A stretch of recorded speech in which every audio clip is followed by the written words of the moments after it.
Hello hi, ഇന്ന് നമ്മൾ ഉണ്ടാക്കാൻ പോകുന്ന നല്ല ടേസ്റ്റുള്ള ഒരു കൊട്ടത്തേങ്ങ വെച്ചിട്ടുള്ള ഒരു ചമ്മന്തിയാണ്. അതിന് വേണ്ടിയിട്ട് നമ്മൾക്ക് ഈ കൊട്ടത്തേങ്ങ, വെള്ളമില്ലാത്ത ഈ നാളികേരത്തിനാണ് കൊട്ടത്തേങ്ങ എന്ന് പറയുക. ചിലർക്കൊക്കെ അറിയുണ്ടാവും, അറിയാത്തവർക്കാണ് പറയണേ. ആ കൊട്ടത്തേങ്ങ നമ്മൾ ഇതേപോലെ നല്ല നൈസായി നന്നായി കട്ട് ചെയ്തെടുക്കണം. കണ്ടു, ഇതേപോലെ ഒന്ന് കട്ട് ചെയ്തെടുത്താൽ മതി. അതിന് ശേഷം നമ്മൾക്ക് ഒരു പാനിൽ കുറച്ച് വെളിച്ചെണ്ണ ഒഴിച്ച് കൊടുത്തതിന് ശേഷം അതിൽ ഒരു അങ്ങാടി മുളക് ഇട്ട് കൊടുക്കുക. നമ്മളിതിൽ മുളക് പൊടി ചേർക്കുന്നുണ്ട്, അതാണ് ഞാൻ ഒരു മുളക് ഇട്ട് കൊടുത്തത്. ആ മുളക് ഒന്ന് ഒരു ബ്രൗൺ കളറായി വരുമ്പോൾ അതൊന്ന് ആ വെളിച്ചെണ്ണയിൽ നിന്ന് മാറ്റി, നമ്മളിത് വെളിച്ചെണ്ണയിൽ തന്നെ നമ്മളിതെല്ലാം വറുത്തെടുക്കുകയാണ് ചെയ്യണത്. അപ്പോൾ അത് കാരണം വെളിച്ചെണ്ണയിൽ തന്നെ ഇത് ഉണ്ടാക്കണം, അപ്പോഴാണ് നമുക്ക് ആ നാടൻ ടേസ്റ്റ് കിട്ടുക. മുളകൊക്കെ നല്ല ബ്രൗൺ കളറായി വന്നിട്ടുണ്ട്. ഇനി നമുക്ക് ഇന്ന് മാറ്റാം. പിന്നെ അതേ എണ്ണയിൽ തന്നെ നമുക്ക് കുറച്ച് ചെറിയ ഉള്ളി ചേർത്തിട്ട് ആ ചെറിയ ഉള്ളിയും കൂടി ഇതേപോലെ തന്നെ ഒക്കെ നന്നായിട്ട് വറുത്തെടുക്കുക. ആ ചെറിയ ഉള്ളി ഇതുപോലെ നല്ല ബ്രൗൺ കളറായി വരുമ്പോൾ നമ്മളതിലേക്ക് കുറച്ച് ഈ കൊട്ടത്തേങ്ങ കട്ട് ചെയ്തത് ഇട്ട് കൊടുത്തിട്ട് ഈ കൊട്ടത്തേങ്ങ ഇതേപോലെ നല്ല ബ്രൗൺ കളറാവണ വരെ നമ്മളൊന്ന് നന്നായിട്ട് വറുത്തെടുക്കണം.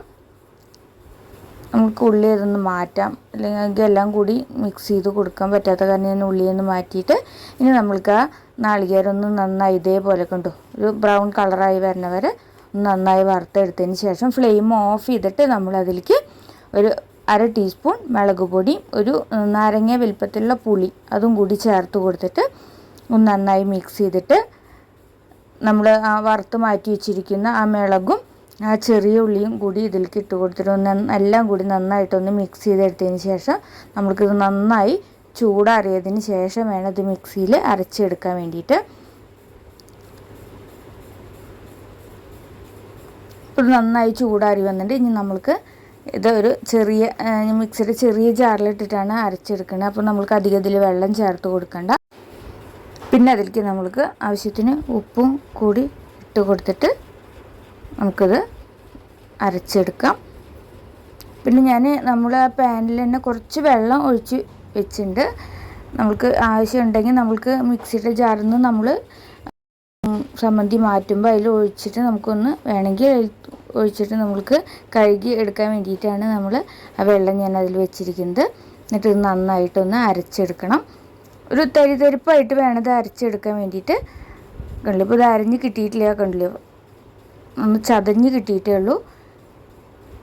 ഇനി ഒന്നും കൂടി നന്നായി ഞാൻ 2 ടീസ്പൂൺ വെള്ളം ചേർത്ത് കൊടുത്തിട്ടാണത് അരച്ചെടുത്തത്.